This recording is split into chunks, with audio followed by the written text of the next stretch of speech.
Eh bien salut tout le monde, c'est Flo Nocado, j'espère que vous avez la forme. Alors rendez-vous chez LDLC parce qu'ils viennent juste de sortir leur configurateur de PC. Donc on clique tout de suite ici dans informatique, on va dans configurateur PC. Et donc j'ai composé un PC gamer à 500 € pour faire tourner tous les jeux actuels en 1080p, entre faible et élevé suivant les jeux. Donc on va faire le tour de cette configuration, donc 534 € et en plus, depuis qu'ils viennent juste de faire leur configurateur, ils offrent le montage pour 1 €. Donc ici on va cliquer, on va mettre montage, vous allez voir, je ne dis pas de bêtises. Montage d'une machine complète sans système, donc 1 € pendant quelques jours qui sera offert. Donc faut en profiter pour ceux qui veulent, mais par contre les prix, on va faire le tour, c'est pas forcément les plus intéressants du marché. Donc le Pentium G4560, une référence pour ses budgets à 500 €, il est en stock ici chez LDLC, 83 €. Il est très bien, c'est un dual core avec hyper trading, donc comme les Core i3, une fréquence de 3,5. 83 €, l'a vu moins cher, notamment en ce moment chez Amazon, donc 66 €, mais par contre il n'est pas en stock, il faut compter à peu près un mois de livraison chez Amazon, donc de toute façon je mets tous les liens en description, comme d'habitude, donc n'hésitez pas à la checker.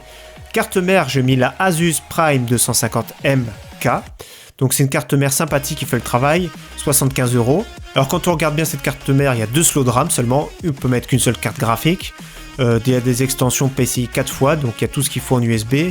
En connectique, il y a ce qu'il faut, une carte son un petit peu isolée, donc franchement ça fait le travail, 75 €, surtout que Asus est le numéro 1 mondial des cartes mères, donc on peut leur faire confiance. Donc 8 Go de RAM, je mets 2 barrettes de 4 Go pour un budget à 500 €, c'est vraiment très correct. Par contre elle est chère, 107 € c'est cher, donc on va voir tout à l'heure qu'il y a moins cher. Elles sont très belles, cruciales, balistiques, donc les puces Micron qui sont associées avec Intel pour fabriquer les puces. Donc ça reste la DDR4 2400 qui fait le travail, c'est le meilleur rapport qualité-prix. Carte graphique GTX 1050 pour ce budget, c'est ce qu'on recommande. Donc 140 €, ça commence à faire un tout petit peu cher. Alors Asus c'est une très bonne marque ici en version 2 Go, les GTX 1050, ce sera silencieux, très bien ventilé. Elle est classe je trouve, donc franchement ça reste une bonne carte graphique. Mais je vous montre par exemple chez Amazon, donc 119 €, on a plus ou moins une carte graphique équivalente, la GTX 1050, avec un très bon refroidissement également, donc vous voyez la différence, c'est quand même un petit peu cher. Au disque dur de stockage, on reste sur du 1 Tera, le Seagate Barracuda, le fameux Seagate à 7200 tours par minute, la référence du moment, donc elle dépasse jamais les 50 €, donc là on est plus ou moins dans le prix. Le boîtier, on reste sur du correct, donc le Bitfenix Nova. Pareil, c'est une des références dans cette gamme de prix, très bonne qualité, on peut mettre même un lecteur DVD, Blu-ray, comme on veut en façade. Franchement, il est sobre, très sobre, ça fait pas du tout look gamer. Après, si vous voulez un look gamer dans cette gamme de prix, il y a possibilité de trouver.